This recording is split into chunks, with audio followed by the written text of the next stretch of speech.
Hello guys, कैसे हैं आप सब। उम्मीद है आप ठीक होंगे। और ये एक डबल डोर का फ्रिज है। ये टाइमर आपके सामने रखा है। एलजी का कंप्रेसर लग रहा है इसमें।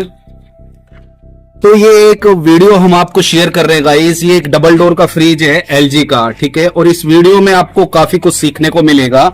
इसके हम एक एक पार्ट्स के बारे में, एक एक चीज के बारे में हम आपको जानकारी देंगे। ये आपके सामने हमने खोल रखा है पूरा। इसकी फैन मोटर है, ये इसकी कूलिंग कॉइल है, और ये हीटर लग रहा है, ठीक है। ये इधर इसमें बायोमेटल लग रहा है, ठीक है। और नीचे का जो पार्ट्स है, नीचे का जो डोर है, उसमें एक बल्ब सामने है आपके। और इसके अलावा हम आपको दिखाने वाले हैं, ये यहाँ पे देखिए, अब थर्मोस्टेट आपके सामने है, ठीक है। नीचे वाले फ्लोर पे जो थर्मोस्टेट यूज होगा, ठीक है। तो इसमें ये यहाँ से फ्लो कैसे आती है, ठीक है। ये नीचे ठंडा कैसे करता है, हीटर का काम क्या होता है, बायोमेटल का काम क्या होता है, कूलिंग कॉइल का काम क्या होता है। और ये डबल डोर के फ्रिज में क्या क्या प्रॉब्लम आती है, ए से लेके जेड तक, ये सभी जानकारी आपको मिलेगी। बस आपसे एक रिक्वेस्ट है, हमारे चैनल पे नए हैं तो इसको सब्सक्राइब जरूर करें, साथ के साथ बेल आइकन को प्रेस करें ताकि नेक्स्ट वीडियो का नोटिफिकेशन आप तक पहुंचे। चलिए साथी, शुरुआत करते हैं हम। ये देखिए, अभी स्टैंड में इसका 50 बैक प्रेशर आपके सामने है, कंप्रेसर का और फ्रिज का। फ्रिज अभी बंद है आपके सामने। हम इसका दिखा रहे हैं आपको। ये एलजी का कंप्रेसर है MA57, आपके सामने दिखाई दे रहा है MA57। एलजी में गाइज हमेशा टर्मिनल उल्टा होता है। कैसे उल्टा होता है वो हम आपको दिखा रहे हैं। अभी ये रिले लग रही है साथ में, हम आपको दिखा रहे हैं। यहाँ पे हमने रिले भी आपके सामने ओपन कर दिया अभी हमने, ठीक है। यहाँ देखिए टर्मिनल पे आप जाइए, देखिए जो दिखाई दे रहा है आपको, कॉमन सबसे नीचे है। कॉमन यहाँ पे है, रनिंग ये है, स्टार्टिंग ये है। बाकी कंप्रेसर पे क्या होता है, यही कॉमन यहाँ आ जाएगा ऊपर, रनिंग वहीं का वहीं रहेगा और स्टार्टिंग वहीं रहेगा। बस कॉमन चेंज होता है। टेकमसा गोदरेज में कॉमन ऊपर रहेगा और एलजी में, किसी भी कंप्रेसर एलजी का, फ्रिज का, वो कॉमन हमेशा नीचे रहेगा, ठीक है। इसके अलावा हम बात करते हैं आपसे, ये डबल डोर का जो फ्रिज है, ये रिले हमने ओपन कर दिए। इस पे एक कैपिस्टर लग रहा है, ठीक है। कैपिस्टर कहाँ लग रहा है, ये रिले पे जा रहा है इसका एक पॉइंट। ये हमारी मेन सप्लाई है और ये कैपिस्टर की वायर है, ठीक है। कंप्रेसर को एक्स्ट्रा स्टार्टिंग देने के लिए कैपिस्टर का यूज होता है। ये 4 MFD, 5 MFD, 6 MFD का कैपिस्टर होता है। अगर इसके बगैर भी हम छोटे कंप्रेसर होते हैं जो एलजी के, उन पे कैपिस्टर आपको नहीं मिलेगा। ये बड़े फ्रिज है, जो डबल डोर का फ्रिज है, बड़ा कंप्रेसर है, इसके लिए ये कैपिस्टर आपको मिलेगा, ठीक है। इसका काम ओनली स्टार्टिंग देना होता है, ठीक है। अब ये जो कंप्रेसर है आपके सामने, इस कंप्रेसर में क्या क्या प्रॉब्लम आती है मैं आपको शेयर कर रहा हूं। सिर्फ 4 प्रॉब्लम आएंगी, 5वीं कोई प्रॉब्लम नहीं है। 4 प्रॉब्लम क्या है, एक बार तो ये कंप्रेसर जो है ना, आपस में कंटिन्यूटी नहीं बोलता टर्मिनल से। जो अभी हमने टर्मिनल दिखाया आपको, क्लैम मीटर को हम कंटिन्यूटी मोड पे कर देंगे यहाँ पर, और आपस में ये कंटिन्यूटी चेक करेंगे। ये साउंड आ रही है आपके सामने, तीनों की आपस में कंटिन्यूटी चेक करेंगे टर्मिनल की। तो आपस में बोलना जरूरी है। अगर टर्मिनल नहीं बोल रहा, आपस में कंटिन्यूटी नहीं बोल रहा, तो क्या हो रहा है, कंप्रेसर खराब है। उसके अलावा फिर क्या करेंगे, हम बॉडी अर्थिंग चेक करेंगे कंप्रेसर और इसके पाइप पे लगा करके नहीं। अगर ये कंप्रेसर अर्थिंग बोल रहा है, टर्मिनल पे लगाएंगे, कॉपर पाइप पे लगाएंगे, आपस में अगर कंटिन्यूटी बोलता है तो ये कंप्रेसर अर्थ हो चुका है, शॉर्ट है ये कंप्रेसर। 2 प्रॉब्लम हो गई। तीसरी प्रॉब्लम क्या आती है गाइस, ये कंप्रेसर का प्रेशर डाउन हो जाता है। प्रेशर डाउन कैसे पता चलेगा, जैसे अभी इसमें गैस कितनी है, 50 है, 50 दिखा रहा है स्टैंड में। जब हम कंप्रेसर को चलाएंगे ना, तो ये गैस 50 से घट करके 40 तक आ जाएगी। पूरी पंपिंग जो गैस लेस होनी चाहिए, नीचे आना चाहिए गेज, वो आएगा नहीं, और इसका प्रेशर डाउन होगा। ये गैस ऐसे ही सर्कुलेशन नहीं कर पाएगा। 50 से 40 आ जाएगी, 30 आ जाएगी, लेकिन जो आनी चाहिए 10-12 जो बैक प्रेशर होता है रनिंग में फ्रिज का, वो नहीं होगा। इसकी पंपिंग लेस होने के कारण गैस सर्कुलेशन नहीं होती। ये इसका प्रेशर डाउन है। कितना प्रेशर होना चाहिए कंप्रेसर का, मिनिमम 300 प्रेशर होना चाहिए, तो ये कंप्रेसर सही है। अगर 300 से नीचे है तो इसका प्रेशर डाउन है। इसके अलावा और कैसे चेक कर सकते हैं इसका प्रेशर हम, ये फिल्टर लग रहा है आपके सामने, ठीक है। ये फिल्टर यहाँ से हम काटेंगे, यहाँ पे अपनी पिनवाल लगा लेंगे, जो पिनवाल होती है चार्जिंग लाइन वाली, ठीक है। पिनवाल यहाँ लगा के ब्रेजिंग करके उसको, चार्जिंग लाइन गेज को यहाँ लगा करके नहीं, और हम देख सकते हैं कि कितना प्रेशर है। चार्जिंग की जो पिनवाल है इसको लूज कर देंगे, खोल देंगे, ताकि यहाँ से ये एयर सक कर सके, और यहाँ से हम इसका प्रेशर चेक कर लेंगे, ठीक है। फिल्टर हटा करके नहीं, क्योंकि फिल्टर तो तभी भी हटाना होता है जब कंप्रेसर चेंज करते हैं या गैस डालते हैं, ठीक है। अच्छा, चौथी प्रॉब्लम क्या होती है कि ये कंप्रेसर जाम हो जाता है, जाम, यानी डायरेक्ट चलाने पे भी ये कंप्रेसर ऑन नहीं होता। ये चौथी प्रॉब्लम है। जब हम टर्मिनल पे कॉमन पे सप्लाई देंगे, रनिंग पे देंगे, स्टार्टिंग से टच कर देंगे तो ये कंप्रेसर ऑन नहीं होगा, लोड ज्यादा शो करेगा। ठीक है, अब आते हैं हम इसके बारे में आपको कि डबल डोर का फंक्शन क्या क्या होते हैं, ये कैसे काम करता है। ये आपके सामने टाइमर है। टाइमर पे 4 वायर आ रही हैं आपको। ये रेड है, ये थोड़ा ऑरेंज है, ये इसका दूसरा कलर है, ग्रे कलर है और ये ब्लैक कलर है। ये 4 वायर आपके सामने जो है। टाइमर क्या काम करता है, हमेशा फ्रिज को 2 मोड पे चलाएगा, कूल मोड और हीट मोड पे। ठीक है, कभी ये डीफ्रोस्ट मोड पे रहेगा, आइस को पिघलाएगा, कभी ये कूलिंग पे काम करेगा।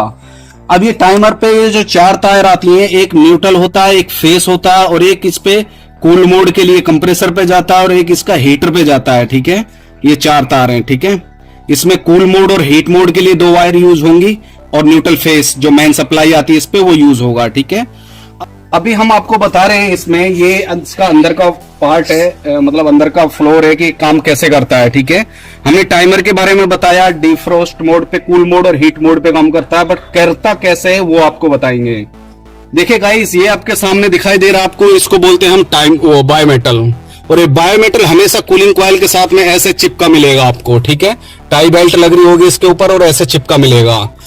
ये बायोमेटल एक्चुअल में यहाँ पे सेंसर का काम कर रहा है। ठीक है, ये कूलिंग कॉइल पे जब कूलिंग होगी उसको ये सेंस करता है और टाइमर को बताता है। ठीक है, डबल डोर के फ्रिज में आपको 95% एक समस्या कॉमन मिलेगी आपको, चाहे इन्वर्टर फ्रिज है चाहे नॉर्मल फ्रिज है, लेकिन डबल डोर का फ्रिज है उसमें आपको ये समस्या सेम मिलेगी कि आइस जम जाती है। ठीक है, आइस जमने का कारण क्या होता है गाइस, मैं आपको बता रहा हूं। ये फैन मोटर है, ये बंद हो जाएगी तो आइस जम जाएगी। उसके बाद ये बायोमेटल खराब हो जाता है तो अंदर पूरे उस पे आइस मिलेगी आपको। इसके अलावा ये हीटर है, हीटर की ये वायर नजर आ रही है आपको, हीटर कॉइल के साथ चिपका हुआ है। ठीक है, ऐसे ऐसे ऐसे ये हीटर खराब हो जाएगा तब भी आपको क्या है कि इस पे आइस जम जाएगी। अब कैसे कंफर्म करें कि आइस जो जमी है या टाइमर खराब हो जाए तब भी आइस जम जाएगी, तो कैसे क्लियर करें इन चारों चीजों में से कि फैन मोटर खराब है, बायोमेटल खराब है, हीटर खराब है, टाइमर खराब है। तो उसके लिए आपको सबसे पहले क्या करना है, हमारी ये फैन मोटर है, इसको चेक कर लेंगे हम। यहां से इसका सॉकेट निकालेंगे, यहां से आपके सामने निकाला हूं मैं, ये निकाल दिया। ठीक है, इस पे न्यूट्रल फेस सप्लाई देकर के नहीं, हम क्या करेंगे, इस मोटर को चेक कर लेंगे चल रही है कि नहीं चल रही है। तो इस पे एसी लाइट देंगे, डीसी नहीं है, एसी लाइट से चलती है और मोटर ये हमारी स्टार्ट हो जाएगी। ठीक है, इस पे मेन सप्लाई दे देंगे हम। ठीक, इसके बाद क्या करते हैं हम, अगर मोटर सही है हमारी तो उसके बाद क्या करेंगे, ये जो हीटर है, हीटर की जो दोनों वायर हैं, हम अभी इसके वायर यहां से ओपन कर रहे हैं, यहां से ये सॉकेट हटा रहे हैं। अभी ये बायोमेटल का सॉकेट हटा दिया हमने, बायोमेटल। ठीक है, इसके अलावा क्या हो रहा है गाइस, ये यहाँ पे हीटर की वायर है। ठीक है, ये देखिए गाइस, आपके सामने हम दिखा रहे हैं आपको, ये हीटर को हम डायरेक्ट ऐसे चेक कर सकते हैं। ठीक है, हीटर को कैसे ऐसे चेक करेंगे और हीटर को पकड़ के देख लेंगे, ये 0.2 एम्पियर लोड ले रहा है यहाँ पे।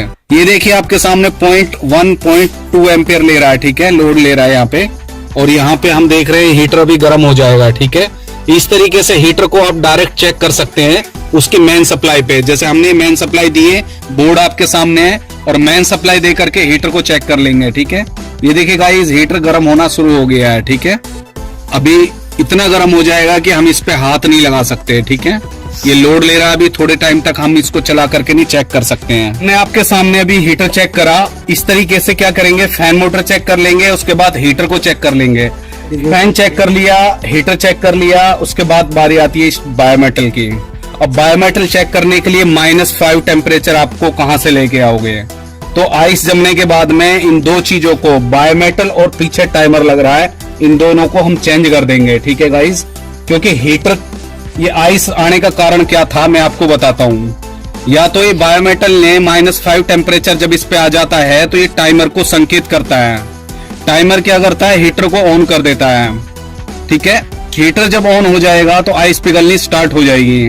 उसके बाद क्या होता है, जैसे ही प्लस में 15 टेम्परेचर आएगा हमारे इसका अंदर का कूलिंग कॉइल का, दोबारा यही बायोमेटल टाइमर को संकेत करेगा और टाइमर हीटर को ऑफ कर देगा। ये प्रोसीजर बराबर चलता रहता है, हीट प्लस कूल मोड पे फ्रिज हमारा काम करता है। इसके अलावा क्या प्रॉब्लम आती है गाइस, मैं आपको बताऊं। यहाँ पर एक कूलिंग कॉइल आपको सामने नजर आ रही है, ठीक है। कई बार ये कूलिंग कॉइल लीकेज हो जाती है, माइनर लीकेज हो जाती है। बंद करो। ये कूलिंग कॉइल क्या माइनर लीकेज हो जाती है, तो जहां से लीकेज हो रही है ना, सपोज करिए यहाँ से लीकेज हो जाती है बीच से, तो हम जो है ना इन फिन्स को नॉच प्लास से हटा करके नहीं और रेगमार से घिसकर नहीं, जो केमिकल आता है जिसको हम मिला करके नहीं इस पे लेप लगाते हैं। हमारे दूसरे वीडियो में आप देख सकते हैं किस तरीके से हम लीकेज को बंद कर रहे हैं। तो ये एल्युमिनियम की कॉइल है एक्चुअल में। ये इसके अंदर जो प्रेशर घूमता है 10 से 12 घूमता है, जो गेज पे शो होता है 10 से 12 बैक प्रेशर मिलेगा इस कूलिंग कॉइल में। तो ये लीकेज आराम से रुक जाती है। लेकिन अगर वो लीकेज मिलती है स्प्लिट एसी के आउटडोर के कंडेंसर पर जो एल्युमिनियम का मिलता है, वो लीकेज बंद नहीं होगी, क्योंकि वहां पे हेड प्रेशर 350 होता है, ठीक है। तो ये हम बंद कर सकते हैं। इसके अलावा ये देखिए आपको ये एक्यूमुलेटर है, ठीक है। ये एक्यूमुलेटर क्या है, यहां पर ये लगा हुआ है सक्शन के पाइप पर। ये हमारी कैपलरी आ रही है यहां से और ये सक्शन का पाइप वापसी जा रहा है कंप्रेसर पे। तो एक्यूमुलेटर का काम क्या है, ये सोचने की बात है। इसको हटा करके भी आप क्या कर रहे हैं, गैस डाल सकते हैं। अगर ये एक्यूमुलेटर चौक हो जाता है या ये लीकेज हो जाता है, इसके बगैर भी चल जाएगा, लेकिन उतनी कूलिंग नहीं होगी। एक्यूमुलेटर का काम ये है कि इसमें जो गैस है ये जो आई है कैपलरी के जरिए से, तो गैस इसमें थोड़ी सी प्रेशर में यानी रुकी रहे, ठीक है। हैंड टू हैंड वापस ना जाए, कहां पे, कंप्रेसर पे सक्शन के जरिए से। तो इसमें गैस का बैक प्रेशर थोड़ा बढ़ा रहे, गैस रुकी रहे इसमें कूलिंग कॉइल में, और टेम्परेचर कूलिंग का गैस का ज्यादा रहे यहाँ पे, उसके लिए एक्यूमुलेटर लग रहा है और फिर यहां से गैस गुजरती है, ठीक है। तो यहाँ पे थोड़ा बैक प्रेशर बनाए रखने के लिए और लिक्विड की स्थिति में गैस को यहाँ रखने के लिए एक्यूमुलेटर का प्रयोग हो रहा है गाइस, ठीक है। इसके अलावा क्या है मैं आपको बता रहा हूं, यहाँ पे ये नीचे कूलिंग कैसे करता है। देखिए पे आपको एक होल नजर आ रहा है यहाँ पे साइड में राइट में, ठीक है। ये होल क्या है, यहाँ से फ्लो नीचे जाती है, हमारी कूलिंग नीचे जाती है ताकि नीचे ठंडा करता है। देखिए मैं आपके सामने ये लगा रहा हूं अभी, ये अभी हम आपको दिखा रहे हैं सारी चीजें, एक एक बारे में आपको बताएंगे। ये हमारी जो फैन है, ठीक है। ये फैन यहाँ से एयर सक करेगा। देखिए अभी हम आपको दिखा रहे हैं, यहाँ पे होल आपको सामने खुल गया, ठीक है। ये फैन यहाँ से हवा सक करता है ऊपर वाले डोर से, ठीक है। ऊपर वाले डोर से यहाँ से हवा सक करेगा और यहाँ से हवा ऐसे जाएगी, यहाँ से इसके नीचे से, और कूलिंग कॉइल जो हमारी लग रही है, ठीक है, कूलिंग कॉइल के नीचे से वो हवा होकर के टच होकर ऊपर आएगी। तो जिसकी वजह से जब एयर इससे टच होती है और इस पे आइस जमी होती है, तो जब वो आइस से एयर टच होगी, यहां से हवा गुजरेगी ऊपर, तो ऑटोमेटिक कूल में कन्वर्ट हो जाएगी, ठीक है। तो यहां से ये एयर सक कर रहा है और कहां कर रहा है, यहां से सक करके यहां से फेंक रहा है, ठीक है। अभी हम बता रहे हैं आपको कि नीचे ठंडा कैसे करता है, वो भी आपके सामने लेके आ रहे हैं हम आपको। ऊपर वाले डोर का क्लियर हो गया आपके लिए, डोर यहां से सक कर रहा है और वहां से फेंक रहा है, कॉइल के नीचे से हवा ले रहा है और इधर फेंक रहा है। अब आगे की कहानी क्या शुरुआत होती है, यहां पर दिखाइए, वहां पे डायरेक्शन बनी हुई है आपके सामने, देखिए इस तरीके से यहां नीचे जा रही है, ठीक है। इस तरीके की डायरेक्शन बन रही है और यहां से होते हुए उसी हॉल पे वो टच हो गई है, ठीक है। तो क्या होता है गाइस, नीचे ठंडा ऐसे करता है, हमारा सामने का जो कवर है, ये देखिए कवर है, इस डायरेक्शन के हिसाब से हमारी ये फॉर्म लगी हुई है यहाँ पे, ठीक है। ये फॉर्म लग रही है, ये बिल्कुल इस पे चिपक जाएगी, तो हवा हमारी यहाँ पे घिर जाती है एकदम, हवा यहाँ पे क्लोज हो जाएगी, ठीक है। जो ये हवा लेगा नीचे से कूलिंग कॉइल से, वो यहाँ क्लोज हो जाएगी।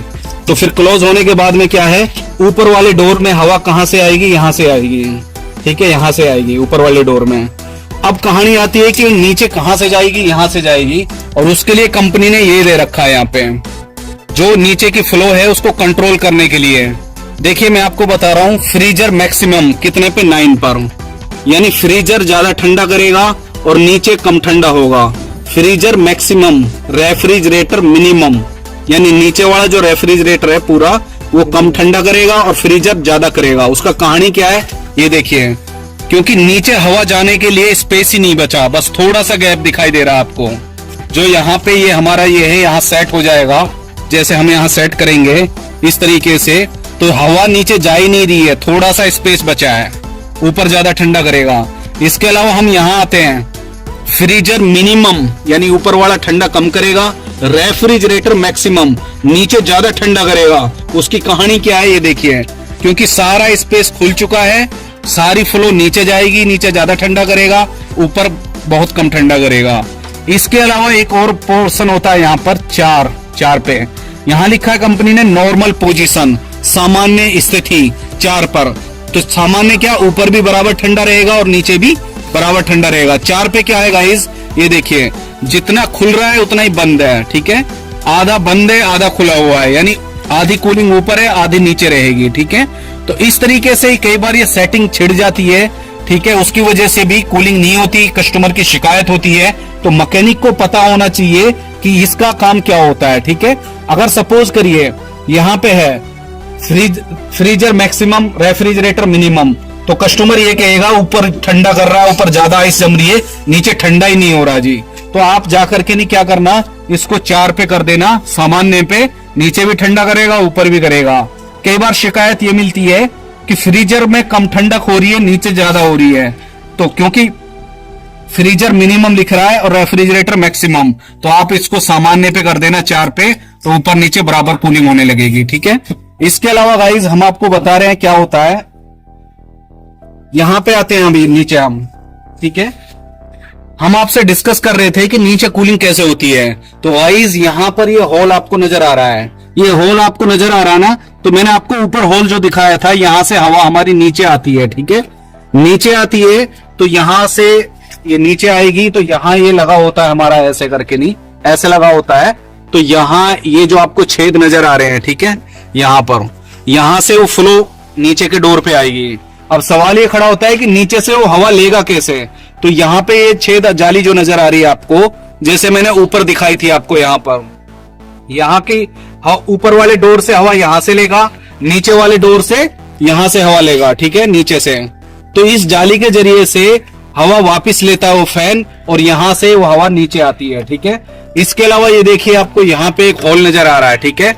जब ये डोर, ये प्लास्टिक का एक कवच है, जब ये यहाँ पे टच हो जाएगा, डोर हमारा बंद होगा, तो हवा यहां से गुजरते हुए हवा यहाँ पे आनी स्टार्ट हो जाएगी।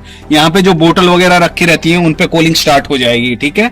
इसके अलावा क्या होता है मैं आपको बता रहा हूं, यहाँ पे देखिए, इसमें भी एक थर्मोस्टेट लगा होता है, यहाँ पे ये थर्मोस्टेट लग रहा है, ठीक है, और इसका ये सॉकेट है, ठीक है, ये सॉकेट उसमें लगेगा, ठीक है, वहां पे, और उसमें बल्ब लग रहा है वहां पे, डोर स्विच इसमें यहाँ पे लग रहा है, देखिए ये लग रहा है, ठीक है। डोर स्विच जैसे दरवाजा बंद होगा तो बल्ब बंद हो जाएगा, जैसे दरवाजा खुलेगा डोर स्विच ओपन होगा, बल्ब जल जाएगा, ठीक है। ये थर्मोस्टेट का काम क्या है गाइस, नीचे की कूलिंग कैपेसिटी, ऊपर के लिए हमने बताया आपको बायोमेटल लग रहा है, ठीक है, ऊपर बायोमेटल सेंस करता है कितनी कूलिंग हो रही है। बट अगर नीचे कूलिंग ज्यादा होने लगे, सामान खराब होने लगे, उसके लिए ये एक थर्मोस्टेट होता है, ठीक है। नीचे की कूलिंग कैपेसिटी के लिए थर्मोस्टेट होता है। आपको नीचे मिनिमम कूलिंग चाहिए, नॉर्मल कूलिंग चाहिए, मैक्सिमम चाहिए, तो ये थर्मोस्टेट के ये यहाँ पे लग रहा है, थर्मोस्टेट की नॉब है, ये सेंस करती है बाकायदा, और यहाँ पे नीचे जिस पे आप सेट करके रखोगे उतने हिसाब से नीचे कूलिंग होगी और वो फ्रिज बंद हो जाएगा, ठीक है। ये नॉब इसमें लग जाएगी, ठीक है। हमने कंप्रेसर ऑन कर दिया यहाँ पे, और ये देखिए आपके सामने 0.4 एम्पेयर ले रहा है, ठीक है, 1 एम्पेयर भी नहीं लेता। और अगर ये इन्वर्टर फ्रिज होता तो वहां पर तो वो 100 ही नहीं करता यहाँ पे लोड, ठीक है, 0 शो करता है या 0.1 शो करता है, क्योंकि 2 CFL के बराबर इन्वर्टर फ्रिज या इन्वर्टर लोड लेता है, ठीक है। ये क्योंकि नॉर्मल फ्रिज है हमारा, इन्वर्टर नहीं है, तो यहाँ पे 0.4 0.3 ऐसे करके शो हो रहा है, ठीक है। अभी हम देखेंगे यहाँ पे डिस्चार्ज बोलना स्टार्ट हो गया, नॉर्मल सा, ठीक है। और ये देखिए जो घट करके नहीं गैस कहाँ आ गई है हमारी, 10 पे आ गई है, जो 50 दिखा रहा था वो क्या हो गया, 10 हो गया है, ठीक है।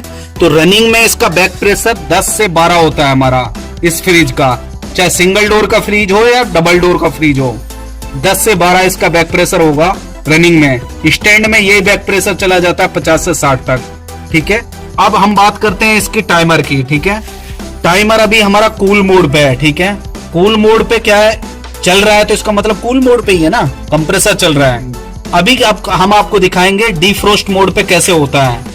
उस स्थिति में क्या होता है, कंप्रेसर बंद हो जाएगा और हीटर चालू हो जाएगा। हीटर अभी चालू नहीं होगा जब हम इसे चालू करेंगे। इससे इतना क्लियर कर लेते हैं हम कि हीटर चालू, अगर ये डिफ्रोस्ट पे कंप्रेसर बंद कर रहा है, और हीटर के लिए सप्लाई दे रहा है, तो इसका मतलब हमारा टाइमर सही है। ठीक है, अभी हम आपको दिखा रहे हैं। ठीक है, आप बने रहिए इस वीडियो पे। ये हम यहां से करते जाएंगे, इसको ऐसे ऐसे घुमाएंगे इसको हाथ से। ठीक है, ऐसे घुमाएंगे, एकदम कट देन सी आवाज आएगी, तो फिर क्या होगा, ये डिफ्रोस्ट मोड पे हो जाएगा। ये देखिए कंप्रेसर बंद हो चुका है। कंप्रेसर चल रहा है क्या? चल रहा है कंप्रेसर तो। वीडियो चल रहा है।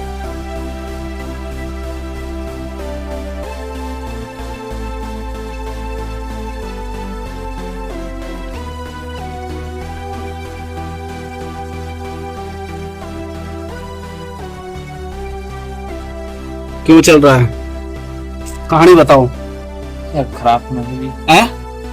टाइमर खराब नहीं, जो तूने शुरू में घुमाया था ना ऐसे तेज, इसको तेज नहीं घुमाते कभी भी, बड़ी धीरे घुमाते हैं।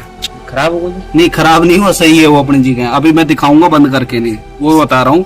अब भी जो मैं घुमा रहा था इसको तेज था। ठीक है, इससे पहले हमने बंद करा हुआ है इसको बड़ा धीरे घुमाते हैं। ठीक है, चल रही वीडियो जी। अगर आप इसको तेज घुमाएंगे तो ये एक्चुअल में डिफ्रोस्ट नहीं करेगा, बल्कि इसको धीरे धीरे घुमाएंगे तो ये डिफ्रोस्ट मोड पे स्टार्ट हो जाएगा। ठीक है, कंप्रेसर अगर तेज घुमाएंगे तो कंप्रेसर बंद नहीं होगा, ये भी ध्यान रखने की बात है। अभी हम आपको दिखा रहे हैं, देखिए आप ऐसे।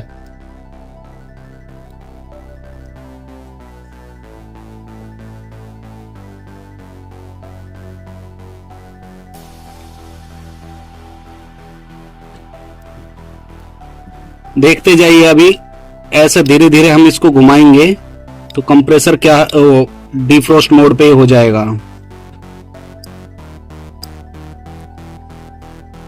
ये देखिए हमने अभी डिफ्रोस्ट मोड पे किया इसको, तो ये बंद हो गया है।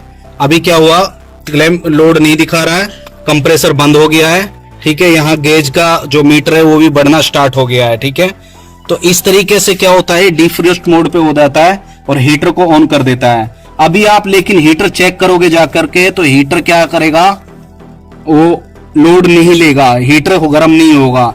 हीटर हाथ से बंद करेंगे इसको हम, तो हीटर कभी ऑन नहीं होगा। जब उसको बायोमेटल हीट इसके ऊपर संपर्क करेगा, संकेत करेगा, उसी स्थिति में हीटर ऑन होगा। तो इस तरीके से आप टाइमर को चेक कर सकते हैं डायरेक्ट डिफ्रोस्ट मोड पे करके कि कंप्रेसर हमारा बंद हो रहा है कि नहीं। ठीक है, या ये डिफ्रोस्ट मोड पे टाइमर चल भी रहा है कि नहीं। ठीक है, आपने चेक कर लिया, बंद हो गया, उसके बाद दोबारा कंप्रेसर कैसे चलेगा वो भी आप देखते जाइए। ठीक है, हम इसको थोड़ा सा आगे घुमाएंगे तो कंप्रेसर स्टार्ट हो जाएगा। ये देखिए आप, ये चल गया कंप्रेसर दोबारा, तो चल गया है, लेकिन इसको थोड़ा सा आगे कर देंगे। ठीक है, और ऐसे करके नहीं, इस स्थिति में हमारा कंप्रेसर दोबारा स्टार्ट हो गया है। ठीक है, तो ये कूल मोड, हीट मोड पे चलता रहता है हमारा बराबर। अब कई बार क्या होता है इसमें, डबल डोर के फ्रिज में गैस जब हम डालते हैं इस पे, तो इस तरीके से 10-12 बैक प्रेशर दिखाएगा, और गैस कंप्लीट कब होगी, ये फिल्टर भी अभी सर्दी का मौसम है इसलिए ठंडा दिखाई दे रहा है। ये देखिए आप, फैन आपके सामने चल गया है। ठीक है, और ये फैन ठंडी हवा दे रहा है। उसका रीजन क्या है, देखिए आपके सामने आइस आनी स्टार्ट हो गई है। यहाँ पे ये कैपिलरी जहां पे खुल रही है, इस कॉइल पे आइस आ गई है पूरा।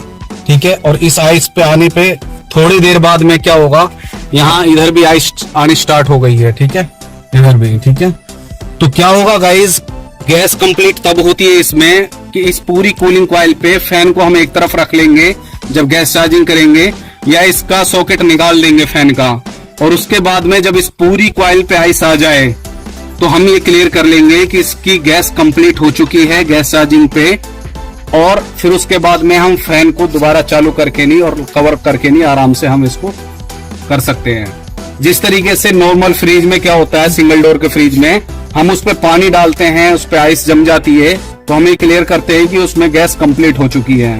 बताने वाले हैं, ये जो डोर स्विच पे गैस किट लगी होती है, जिसको रबड़ बोलते हैं हम, ये गैस किट कई बार क्या होती है, दरवाजे से चिपकती नहीं है, या दरवाजे से जबरदस्ती चिपकाते हैं फिर भी नहीं चिपकती है। तो मैं आपको बताने वाला हूं, ये जो डोर स्विच है दोनों दरवाजों में लगा हुआ है, कभी भी ये गैस किट खराब नहीं होती है। मैं आपको फिर क्लियर कर रहा हूं, गैस्केट कभी खराब नहीं होती है।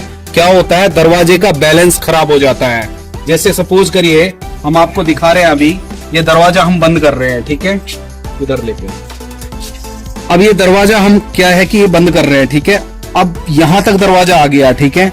अब इसको क्या कर रहे हैं, जबरदस्ती ऐसे जान लगा करके नहीं यहाँ पे और ऐसे चिपका रहे हैं, ठीक है। उसके बाद जब दरवाजा हाथ हटाते हैं तो फौरन ऐसे खुल जाती है। फिर इसको हम जबरदस्ती चिपकाने की कोशिश करते हैं, फिर ये खुल जाती है। तो ये गैस्केट खराब नहीं होती है, दरवाजे का बैलेंस खराब होता है। आपको इसका बैलेंस बनाना होगा कि ये खुद पे खुद आके लगे, ठीक है। जैसे आराम से हम इसको लगा रहे हैं और ये लग गया, ठीक है, गैस्केट चिपक गई है हमारी।